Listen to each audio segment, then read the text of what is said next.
Okay, I think it's time. Let's begin the webinar. So thank you everyone for joining. Welcome to today's webinar, which is titled Using Tech for Impact Management.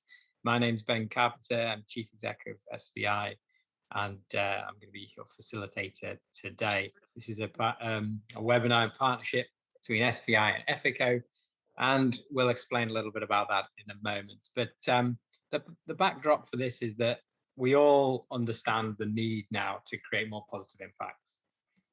If not now, when? Look at the state of the world. Climate crisis is upon us, rising inequality. Now's the time to start managing our impacts. But how do we make these good intentions a reality? And so this series of webinars is about showcasing global best practice. We've got an amazing set of thought leaders who are sharing their experiences. And today's no exception. So before I introduce our guests, I really just wanted to set the scene, and that impact measurement management, or IMM, is rapidly increasing in recognition. The fact that over 250 of you registered for this webinar proves that. Efficient aggregation of impact data and decision-making requires supportive tools. And while more and more tools are being developed to support the IMM profession, there remain challenges in how to make the technology support the different steps of an organization's IMM cycle. So, what is the role that tech can play to make real impact management feasible? That's what we're going to be talking about today. There's a picture of me, and as I said, I'm CEO of Social Value International. It's a great pleasure to be your facilitator today. If you are not familiar with Social Value International, please do check out our website. We're a global standard setter for social value impact management, and there's a pathway for practitioners, level 1, 2, and 3. Do check that out if you're not yet familiar with it. And our partner and co-host for this webinar is the Efiko.Academy, strategic partners of SBI. Fantastic organization. Louis, please drop the link in there to find out more about the Efiko.Academy. I can also say that we've developed a course with Efiko.Academy, and you can take that at any time, a kind of self-learning experience, and you can also join a live cohort model as well. I think there's one starting next week, so be sure to look at that if you're interested in more training. Okay, so this is the 6th in the series of incredible webinars that we've been doing so far. You can actually catch up on some of the previous webinars. They're recorded and available on the Efiko website. Again, if you want to post the link for that, Louis, that would be great. And so just a reminder that today's session is being recorded as well. Right, without further ado, let's jump in. I am delighted that we've got two fantastic speakers, two people I've worked with for a long time. It's going to be a great conversation. So first of all, I'd like to introduce you to Unmesh Sheth and then Veronica Olazabal. Unmesh, are you with us? Can you say hello? Tell us quickly in 30 seconds who you are, what you do, where you are in the world right now. Hi, my name is Unmesh Sheth, founder of Sopak, based in Silicon Valley. Sopak is a social enterprise designed to focus on measuring and managing impact of organizations who are purely focused on the stakeholder voice altogether. And so we are very well intentioned to bringing the stakeholder voice in a faster and better manner altogether. Incredible. Thanks, Unmesh, joining us from Silicon Valley. That couldn't be any more tech, could it? Okay. Veronica, how are you today? Where are you in the world? Tell us a little bit about what you do. Hi, everyone. I am on the opposite side of the US, not from Silicon Valley, but from a small town right outside of New York City called Maplewood, New Jersey. And I would be remiss if I did not mention that I sit on the land of the original Lenape people. And so it's always helpful to acknowledge our roots and where we're coming from. I currently work for the Rockefeller Foundation. We are 100 and possibly 9, maybe 8 years old, one of the first philanthropies in the US. And the Rockefeller today is very much focused on data and tech solutions to try to scale and amplify our impact. And I'll talk a little bit about what we've learned in doing that for the purposes of impact management today. Excited to share both the pluses and the minuses with you. Amazing. Thanks, Veronica. It's going to be great. So we've got East Coast, West Coast, and we're going to dive straight in. Okay. So yeah, the focus is on tech. But before we jump into tech, actually, I wanted to just spend a few moments asking you, what are your understanding and what we mean, first of all, about impact data and impact management? So let's jump right in there, first of all, before we look at the tech. And Umesh, I'll come to you first. How would you describe what is impact data? So fortunately, there's a straight, very clear definitions to that. The data that helps you uncover or understand the impact evidence, that is the definition of impact data. Now that is a good starting point, but oftentimes there are academic view of the data, impact data. It could be primary data, which is really focusing on a key stakeholder outcome, and the secondary data ultimately that can help you further understand other externalities or evidence altogether.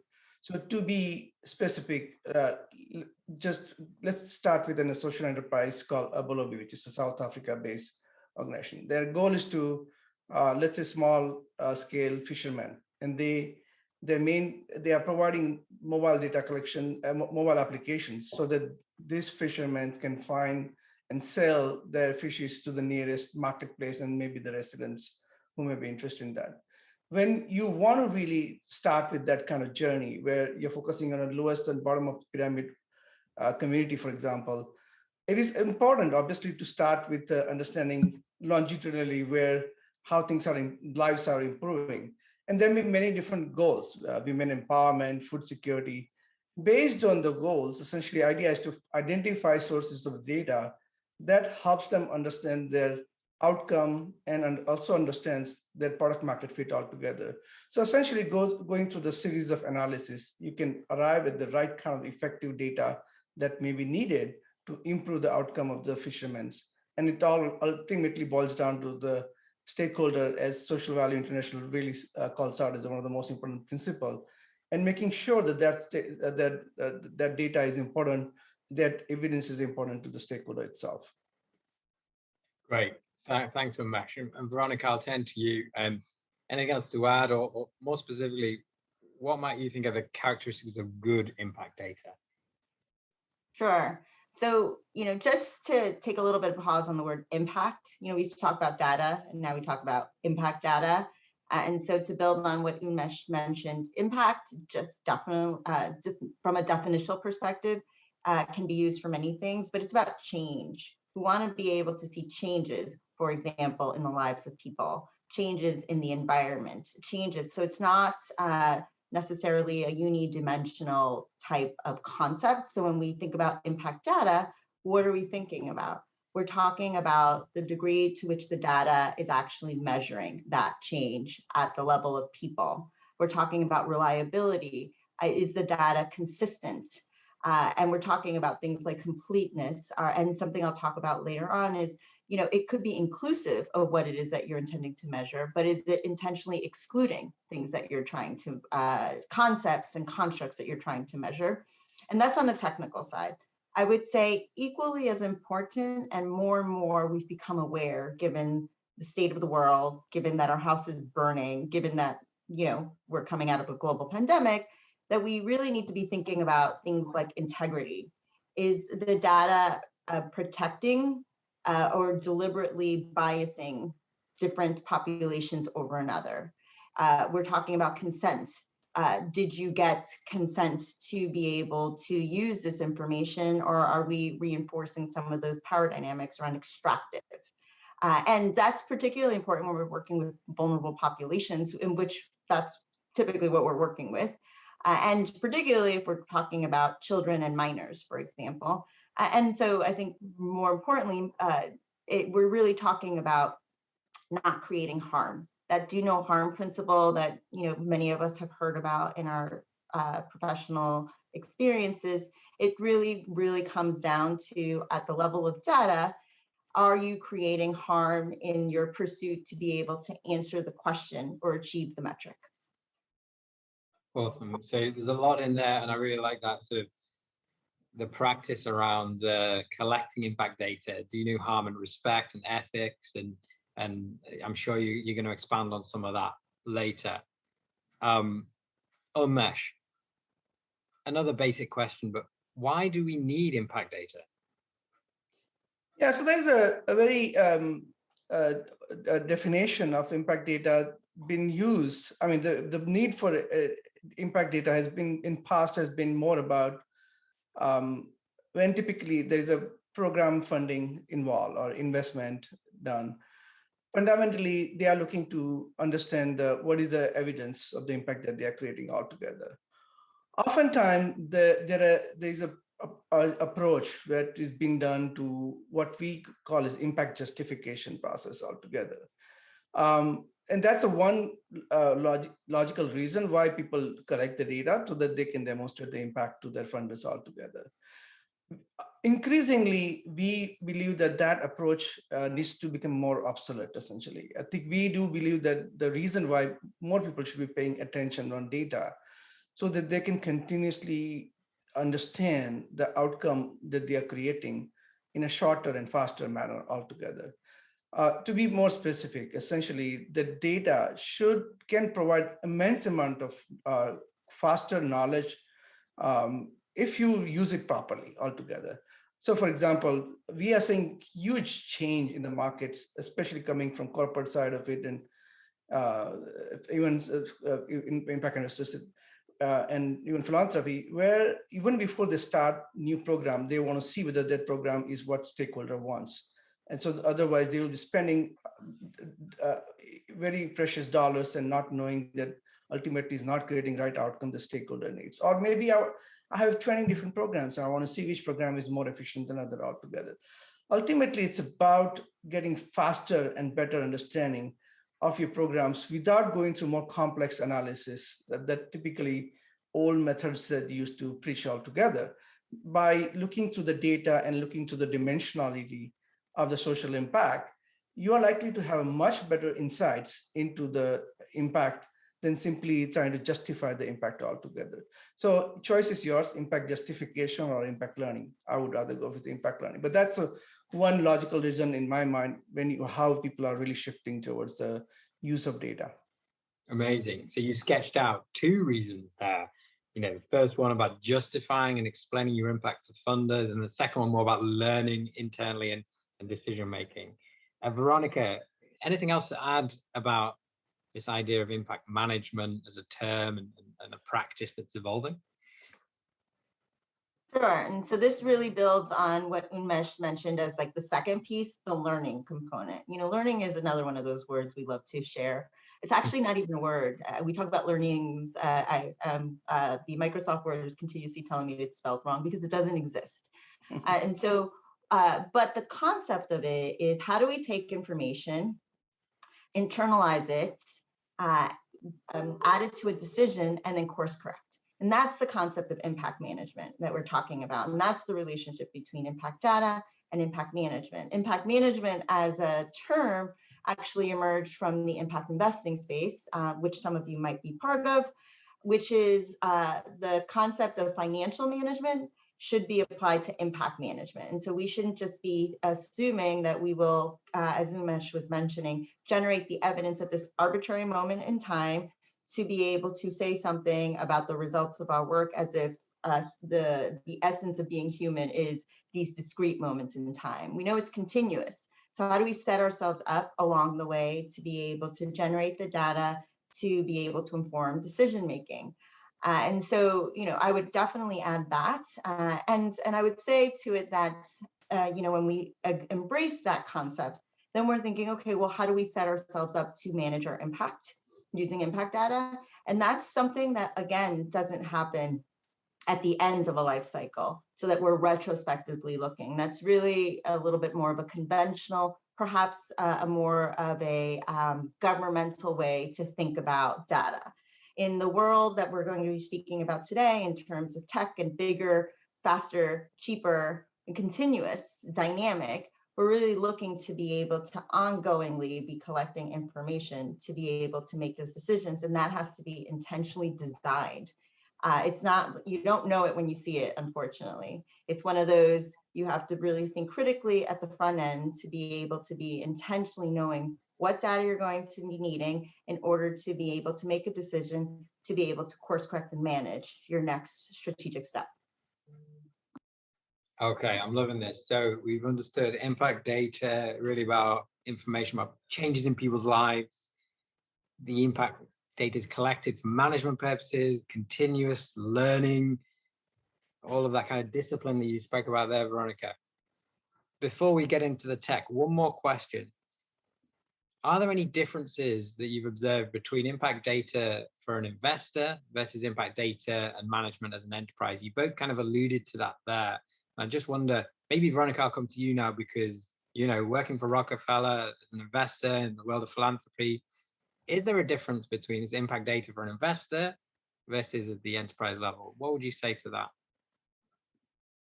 Sure, and I think that Umesh will add granularity to it from the social enterprise perspective, but as an investor, I'm both an investor that is investing in both more traditional mechanisms and grants, things like contracts, things like that, but also in impact investments. We're really looking at something that signals information about the forest. We don't necessarily need to know about the wood, the trees necessarily. And so the types of questions that we're asking are a little bit more at the portfolio level, a little bit more at the strategic and systems level, which is very different actually than what different other stakeholders would be asking for. There's this assumption, this presumption that that impact data is homogeneous and that we will all use the same information. But in fact, we all have different questions.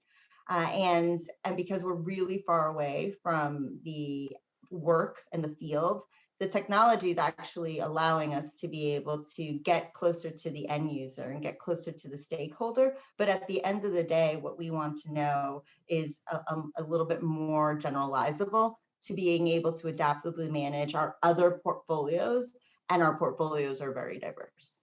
So I'll leave it there, but I can go into specific examples as we get into the conversation. That's great. No, I understand it's a kind of zoomed out, higher level aggregation. Umesh, what's your experience of this?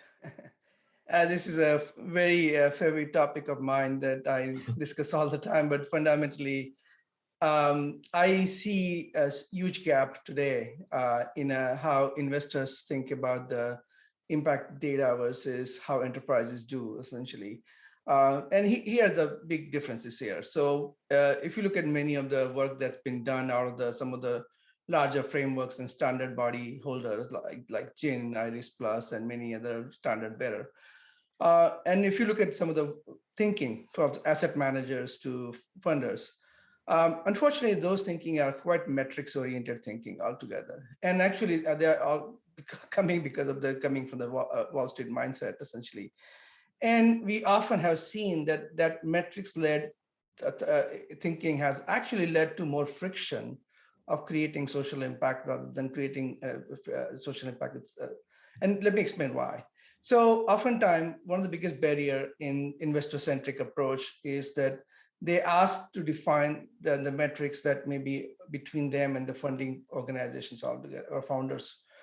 Unfortunately, the lens of aggregating is quite muddy and quite imperfect altogether. And ultimately, the results they collect does not even provide any details. 26 million lives impacted. What does that mean? 20,000 jobs are created. Some of them can be low paying and high paying. So oftentimes when we start having discussion with the asset manager, they start building this kind of framework, but ultimately it does not serve any purpose. The real question they should be asking instead is that, what is my additionality towards my portfolio companies or investments? And second one is essentially, how can I mature my portfolio of organization so that they can go through the impact management journey fast enough altogether? Unfortunately, that thinking is not yet arrived in a mainstream market yet. We hope that it will hope next decade will change that. As far as the enterprise view is concerned, they are very clear that they are existing for this improvement or change in the stakeholder perspective or the stakeholders outcome perspective. Unfortunately, because of the lack of the support from the funders, and they keep on demanding the metrics reporting altogether, they are really reporting on the wrong thing, often than outcome-based approach altogether. And so there is a gap, I would say. It is changing, and there is a way to make it more easier, but there's a lot more thinking that needs to be done to bring them together. All right, thanks, Umesh. It does sound like a challenge then. We're talking about different levels of data, levels of detail, and sort of allowing enterprises and investors to get different data and making that fit. So maybe tech is the solution, right? So that's a nice segue into, let's get into the meat of it. We've understood the impact data, impact management, and I want to sort of jump in with tech and ask a really dumb question to start with. What do we mean when we say technology?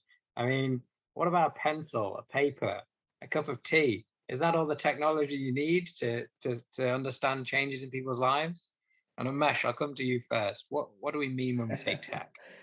Well, there's nothing better than asking plain old questions like you mentioned, Ben. You don't need a technology every time altogether.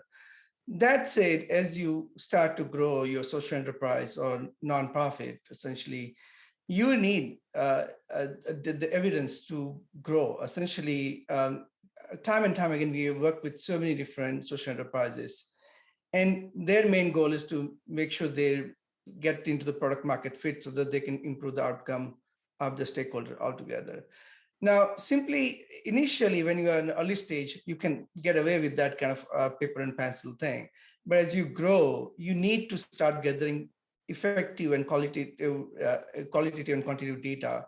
You need to have a tech to understand the intelligence. You need the ways to see whether one is performing better so you can score them. You need to see how you can segment by 5 dimensions of impact so that you can focus on the right dimensions or route outcome based on the right dimension. So there's many things that tech can help you understand the outcome better and faster, but it needs to be done in a very strategic way altogether.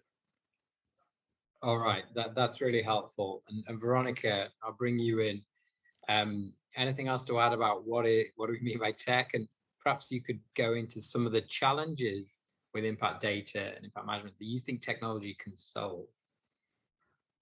Sure. So, I'll just start with a little bit around the Umesh's note around the what of the impact metrics.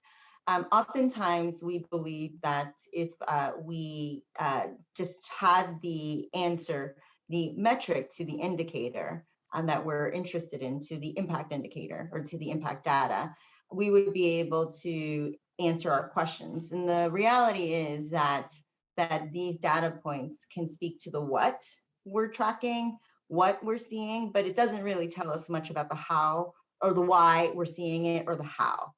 And so let's put that to one side for a moment.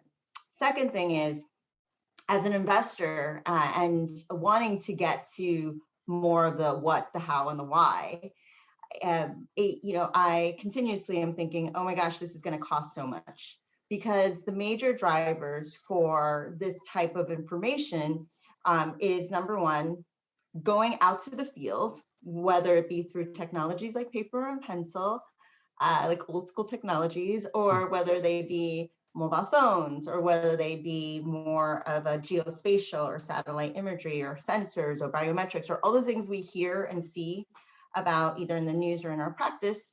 The major driver to it is going to the field. The second major driver is the people. The people you need to still interpret this information. And so even though you have a technical solution, you still need people to do things. So let's not just assume that we are somehow deleting the people aspect to it. But together, that comes out to lots and lots and lots of dollars, which forces you to do things like limit sample size, limit how comprehensive your actual targeting of the data is, there's a lot of limitations there. And so the challenge, to Ben's point, is the cost, right? So technology at the bare minimum relieves us of some of the cost. And so let me put this a little bit more concretely.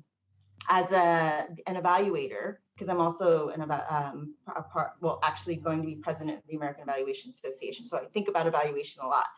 As an evaluator, if I want to answer a couple of different questions out there, it can cost me something like $600,000 to $800,000 to answer many questions about the how, the what, the how, and the why.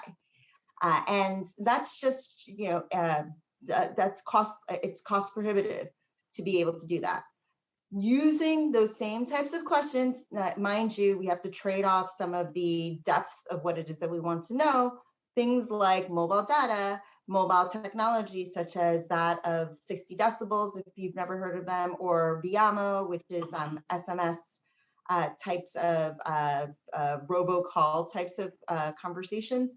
I can drop that down to like $20,000. So as a philanthropy and as an investor, like there's a huge price opportunity here that technology helps us solve.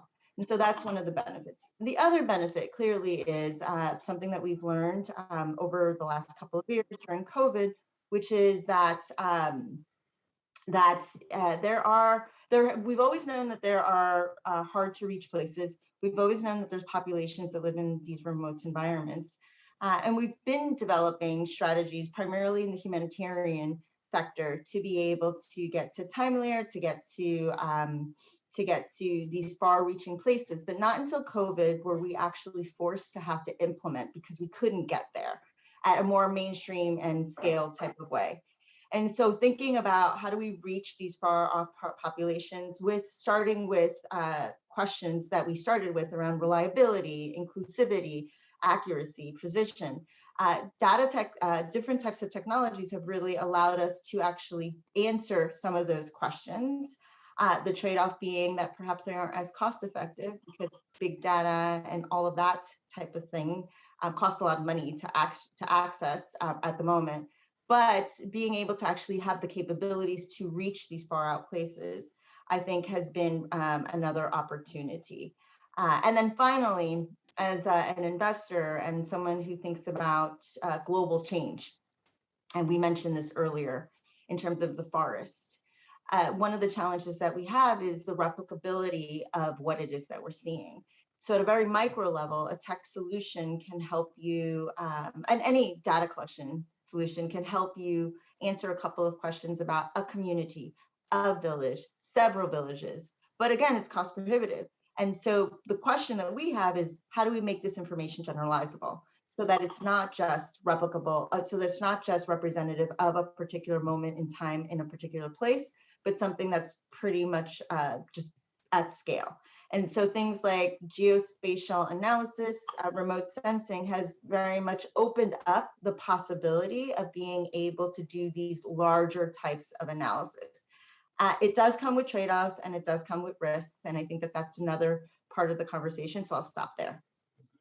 And I think if I can add to Veronica, tech has an immense propensity to bring down not only cost, but the efficiency in many ways. And some of the example Veronica gave, which is really about how you can improve data collection costs, for example. But I think there's even a lot more efficiencies to be gained. If you look at the whole problem statement, it's like a big impact data pipeline. And that may sound like a technical word, but it is really where it's processed by essentially as an evaluator, advising people to understand the right outcome, helping them understand, identify different kind of data sources, aggregating different sources in the right way so that they can really pull the data from multiple sources so that you can drive better data science and effectiveness altogether. So this, by really combining the data pipeline, essentially there's a huge, huge potential to be gained in improving the outcome altogether. So yes, you can create a efficiency at the data collection level, but the real bigger value can be achieved when you look at the whole process, end-to-end impact management, and drive the efficiency at the end-to-end impact management level, and not looking that one tech is a silo benefit altogether. All right, thanks both. You've kind of thrown a lot of a compelling case then for technology solving problems and bringing new opportunities. Yeah, reducing costs, um, reaching more people, collecting data, analyzing it, stringing it all together. Um, yeah, I think maybe then, it is a compelling case that you both made, but let me challenge you and say, well, what are the risks of using technology and relying on technology a little bit too much? Well, yeah, So go are you ahead. going to call it one? Veronica, go ahead. Go ahead, no, Veronica. Sorry, Veronica, you go. Oh, no, Umesh can go too. I mean, there's so many risks. And so, I'm of two minds. And I think many of you all are too, in terms of, the promise of the tech to be able to do these things around bigger, cheaper, faster, right? For example, most of the data, if we just take the data that is being generated, human generated data that has certainly the promise to be able to, as Umesh was mentioning, help support and be triangulated with other types of data. When we look at that, that's data that has been generated without much consent. And so, there's the technical challenge of, how to find your way to some type of answer with all of this data that is existing out there. But from a human perspective, I'm not sure if I want my data being used for different analysis. I'm not sure how anonymous that would be. I'm not sure if you would be able to figure out at some point and create some kind of backlash to me from a particular analysis. And that's what actually happened in Afghanistan. So in Afghanistan, a lot of data was collected over the 20 years that the US was there. And, over during the summer, when we pulled out of Afghanistan, there was a lot of NGOs running around deleting files, running around shredding paper. And I mean, speaking of the technology, the old school technology, running around trying to make sure that they cleaned out their emails, because there was a lot of data that had been generated and it hadn't been protected in the way that we would have hoped. It hadn't been anonymized, and there were cases of that information being used to do harm to people. And so when we're thinking about bigger, we're thinking about faster, we're also increasing the probability that that's going to happen unless we, as the keepers of the tech pipeline and the generation of impact data, are really being intentional about how we secure, we protect, and we make sure that we're not emailing each other's people's data. But that's just one risk. I would say the other piece to it is the fact that we're reinforcing power dynamics. And so it's all about, we've been talking about how it shouldn't be about the North extracting from the South or the West or, whichever direction and point in the world you are. But, that has historically been what we've done. And so in a world where we're exponentially growing the amount of information that's out there, there are risks involved of continuing to support these and reinforce these power dynamics. And so how do we think about that differently? I think it's an opportunity for us to, as we come out of the pandemic, to not just accept the status quo and accept that this is the normal development pathway, but really be thinking about how do we think about stakeholder voice? How do we think about feedback? How do we think about, if we're going to be getting to end user data, because we prioritize that and we want to hear about lived experiences, how are we ensuring that it is inclusive? How are we ensuring that that we maintain a level of integrity and data ethics? And I think that all sits around something called data responsibility that we all need to be taking very seriously if we're going to be either investing in or implementing or using tech for impact management. Over.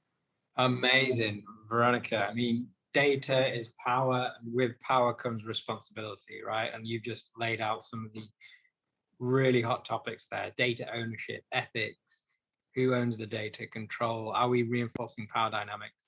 I love it. I always get excited when we talk about power dynamics in impact, because for me, this is at the heart of it. Impact management isn't a technical exercise. Well, it can be a technical exercise, but it's also about breaking down those power dynamics, it's amplifying the voices, isn't it? And if it's not doing that, then it's not doing its job. I completely hear you. If you've got any links, Veronica, about responsible data ethics, do please share those with them, with everyone. Unmesh, how do we build on that? Are there any other risks of using technology or relying on technology? So, I mean, I second everything that Veronica said. I think, to me, risk of using technology wrong way is a risk, essentially, or not really knowing what technology can do for you is also a big risk altogether as well. I think oftentimes I see the people use the technology, but they use it in the wrong way, essentially, for asking to justify the impact, or not creating a data culture internally within the team, and they end up using their technology the way it wasn't intended to do altogether. We have a common friend, Jane Reisman, and we all know her very well-known practitioners and field builder in the space. And we had a great discussion that there is a way to understand. Obviously, the evaluator can bring a lot of the understanding of the impact. And initially, she was really skeptics of using tech in the process altogether. And though I think that her skepticism is changing, I can clearly see that a long-term and successful use of technology aligned with high-quality advisory process can bring immense amount of results. And technology alone is not going to solve the problem. In fact, it may often create a lot of confusions to people altogether. So use of the technology should be done in a very integral part of the making sure that people are really following the right practices, focusing on a right outcome, right data collection processes, analytics altogether. Obviously, the tech has a huge propensity to bring and streamlining the data and bringing you insights faster altogether. So I wouldn't really create a fear factor to everyone, but essentially, if it's used properly and really integrated in a combined fashion altogether, it can be a huge, powerful force. Absolutely. And maybe coming back to what Veronica said earlier, we still need people. We still need people. We need people with the skills to be able to interpret the data and use the technology in the most appropriate ways, right? Okay, so we're gonna go over to everyone's questions in the chat in a moment. My last question to you both as panelists before we do that is a final question. Can you give us your top 2 recommendations or tips for anyone wanting to successfully use tech in impact measurement and management? Umesh, I'll come to you first, and then Veronica, you have the last word. Well, my first tip is to lose your fear, essentially. There's oftentimes, there are, and especially in this particular sector, many of them are very much fearful of technology in per se altogether. And as a result, they also tend to be a bit more skeptics as well. If you have a data culture, if you are skeptics or if you're fearful of that one, it is going to be a continuous challenge altogether. That said, there are a lot of things that can be done to expedite the process. And one thing we as a Sopak we are trying to do is making sure that we actually, oftentimes we have seen is a lot of organizations are struggling just designing the theory of change and strategy and aligning with SDG and impact measurement. And we need to reduce that barrier. Ultimately, the idea is we want to position everyone in a market so that they can become a data ready and start doing very short and frequent experiments. Experiments are something that you do within 2 to 4 months and really gather quick insights, faster insights altogether, rather than year-end data collection cycle and reporting cycle altogether. So my recommendation and tip is to really making sure that you use the very effective lean processes so that you arrive at the results in a shorter and faster manner, so that you keep improving altogether on a year after year after year altogether. Without the right use of it, and like I said, in order to do that, you have to have a very robust data culture within your team. Lose your fear. I love that. That was the first thing you said. Just start, get better over time, get the culture right. These are great tips on that. And if anyone hasn't checked out Sopak, what have you been doing? Go have a look at the website. They're an amazing company doing great work. So Veronica, what are your top tips for people wanting to use tech successfully? So I've very strategically talked about many of my tips throughout this session, including making sure that you are being intentional about what you're including and excluding to ensure you're truly achieving the impact that you're professing to be achieving. Make sure that you have feedback from the groups you're aiming to support. That's, and you know, in the private sector, that would be a no-brainer. Like, we want to product test. We want to make sure that what it is that we are developing is speaking to, and then there's demand for it, and we want to custom it. And so it's interesting because in the public sector, or even in the impact investing sector, stakeholder feedback isn't yet the norm, but it's slowly becoming with the help of many of the people on the call and many of the people watching. I would say be responsible with your data. And so if you're collecting data to support design and development, ensure that you have data collection processes that are not biased and overlooking historically underrepresented populations. But really importantly is we have this tendency in our sector to be exogenous, to be talking about everybody else's data and everybody else's practice. And I think more and more as we come out of the pandemic and this Build Back Better moment that we're in, we really need to be internally looking and seeing how it is that we ourselves are walking our own talk. How is it that we are protecting the data that we're collecting? How is it that we're being inclusive about the information about our specific company, for example? Because it's very hard to profess what others should be doing when you, in fact, are not modeling that behavior. And so that would be where I would end my tips. Amazing. Practice what you preach. Yeah, absolutely. And Veronica managed to slip in earlier that you seemed to be president of the American Evaluation Society. Is that true? American Evaluation Association, and there are some members that are on the call. Association. Absolutely. Well, fantastic. And I'm sure you're going to do an incredible job. Amazing insights from both of you. Thank you. And it's not over, because now's your chance to put the questions to our fantastic panelists. And I can see a few questions coming in already. I'm going to go to Kerry Martin first of all. Kerry, are you able to unmute yourself and do you want to ask the question to the panelists?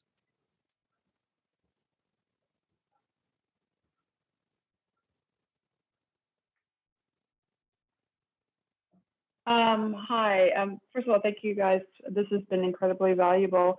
My name is Kerry Martin. I'm the Chief Purpose Officer at Accelerating Social Good. We're basically a consultancy that focuses on mental health. And we're trying to essentially build a world where all our children can flourish. We get hit up quite a lot by small nonprofits to do pro bono work. They're struggling, obviously, to measure their social impact. To obtain corporate sponsorships and obviously secure additional funding.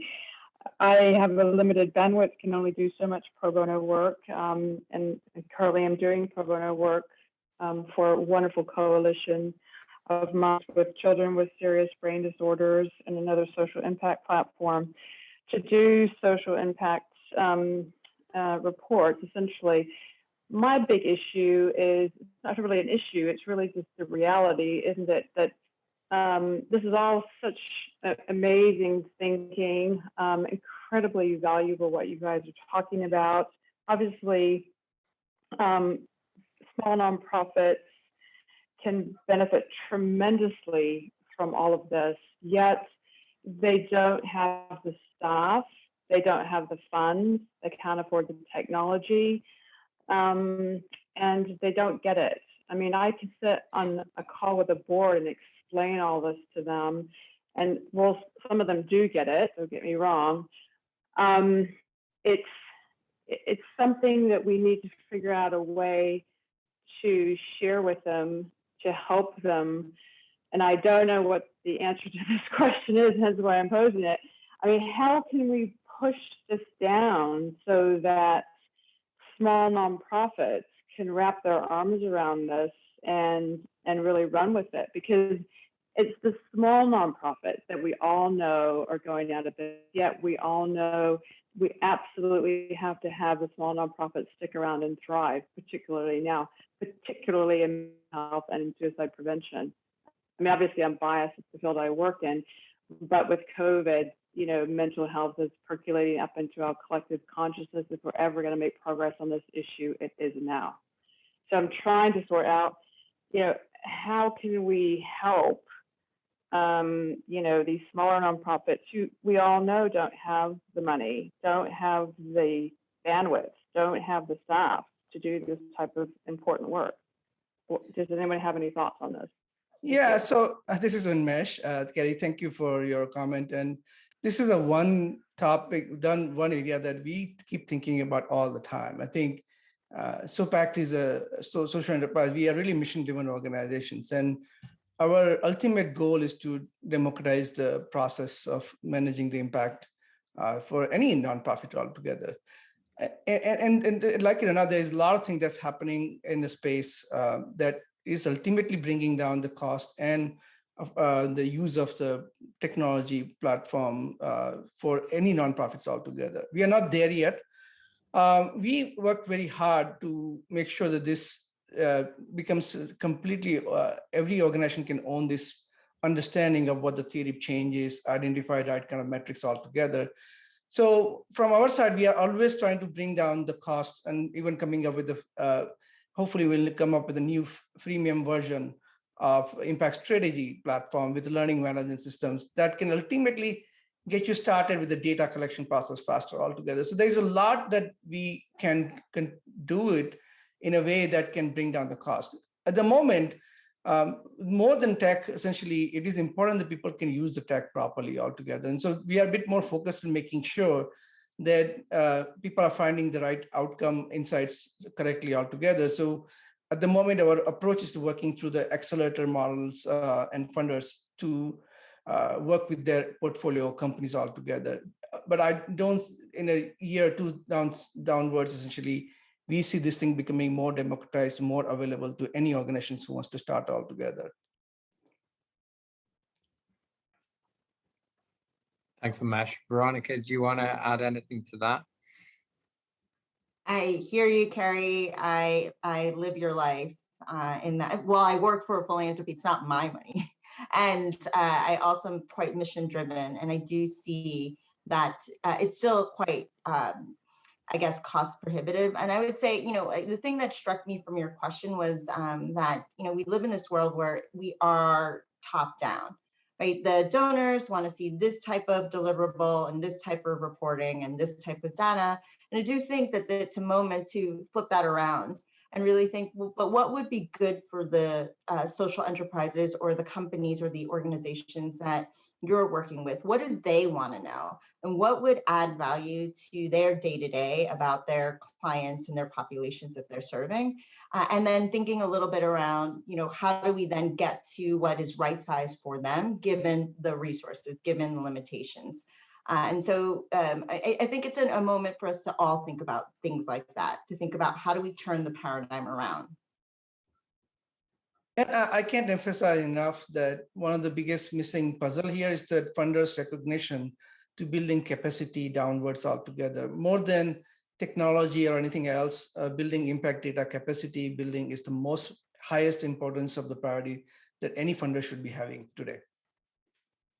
And if I may just have been, you know, seeing it as an opportunity rather than a burden or a risk. And yeah, from my experience, if I may, when it's top down imposed, you must collect this data, you must share this with me. It feels like a burden. If we can change the conversation so it's more like, what information do I need to improve? Then it feels less like a burden and more of an opportunity and something that organizations will embrace, whatever their size, and apply something proportionate.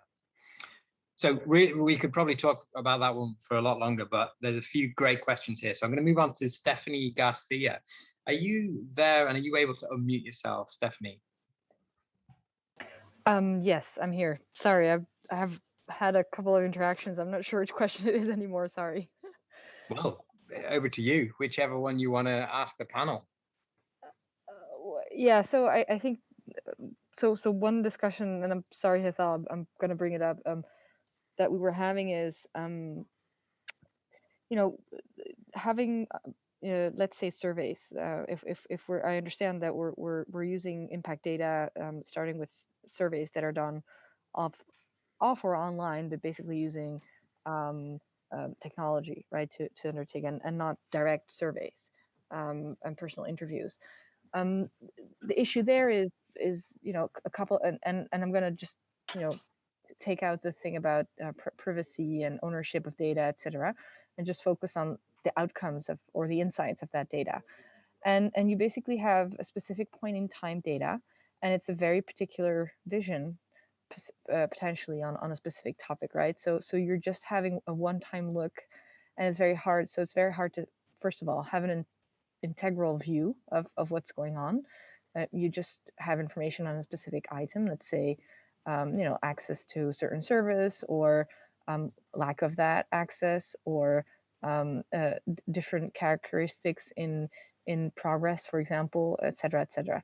So the first thing is you have limited information. The second thing is it's at one point in time, so it can change, and specifically with very vulnerable people, it can, volatility is a material issue. And the third point is you may be comparing different types of clients over time. So how do you, and we're discussing this data pipeline with Hethal online, right? But how do you solve that? Because you do want to be efficient, not just in how you execute that survey, but also in how you analyze that data over time. And sometimes it's very hard to access same clients or customers over time. So I just wanted to hear, what Umesh and Veronica have experienced over time and how they're addressing those issues. I can make 2 points to that. One is that those one-time data may be still useful in certain contexts. So for example, we are working with a lot of the corporate clients who are introducing new programs, let's say in a food security or the cash program in their community, let's say in Washington, DC. And for them, before even they make a full-blown program, they want to make sure that that program has a right kind of outcome, or there is a buy-in from the stakeholder, or is that something that the stakeholder really want it all together. So from the need analysis perspective, those kind of data can be perfectly fine altogether. That said, if it doesn't really obviously tell you the change, so you need obviously longitudinal approach, and survey tools typically fail in determining the right kind of longitudinal improvements that you do altogether. And that's where there are things that you can work on. And this is where our survey tool really goes one step further by identifying the unique identifier to make sure you track them and see the change occurring over the period of time. Also making sure that you don't repeat the question twice. For example, if you are asked for age and birth rate, you don't need to be asking those things altogether, so you don't create data burden altogether. So there are things that tech can improve in terms of efficiency and how you collect the data over the period of time altogether. So I hope this is just part of the two things that could help. Again, I'm sure Veronica has more tips there as well. I would just add, for the sake of time, that the questions that you're asking, and I'm very biased here, and I'll just be very transparent, are evaluation questions. You're asking evaluative questions about how the data could signal many more things than the what, and the fact that it's changing over and over again. And so, I would have two suggestions. The first is go to the AEA website. There's something that we have called AEA 365 tip a day, and just Google some of the data challenges that you're seeing, and there are lots of tips there in terms of how to solve because you've asked many different questions, Stephanie. The second thing is to be really considerate about how it is that the questions that you asked today are actually teaching you what's really important to then go and redesign your data collection strategy. Like, these are really good questions, and it's not easy to just solve them.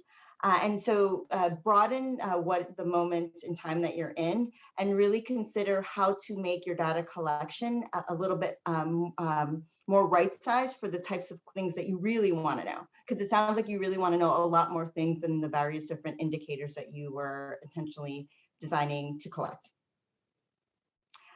Can I say one more thing? Please do. And so, I'll just, I really see the world, like these questions that we're asking, I see them as questions we used to ask in silos. So the tech people used to ask these questions, and the impact investing people used to talk about impact management. And then we're having this conversation about equity and power dynamics. And I really do see that it's time for us to move into more integrated places and spaces where we're not just siloed and vertical, but really thinking about our quest for impact management and data, and for making the world a better place and preventing impact washing and holding everybody accountable in a more integrated fashion. And so I would highly recommend that if you're interested in some of these other areas, that you seek out opportunities to learn about things like place-based investment, where these areas come together, about data science and data ethics at the same time, because I think that will make us a little bit more well-rounded. Amazing, bringing it all together. I can't believe the time's flown so quickly. I'm going to respect everyone's busy schedules and draw this to a close. Louis, if we could just share the final slide, while I'm thanking again Unmesh and Veronica for incredible conversation, so much rich insights, so many links in the chat. Thank you everyone for your questions. It's been really enjoyable. And just with a signposting as well, thanks to Efiko for hosting this webinar. They've got an amazing product, which is building capacity around impact measurement and management.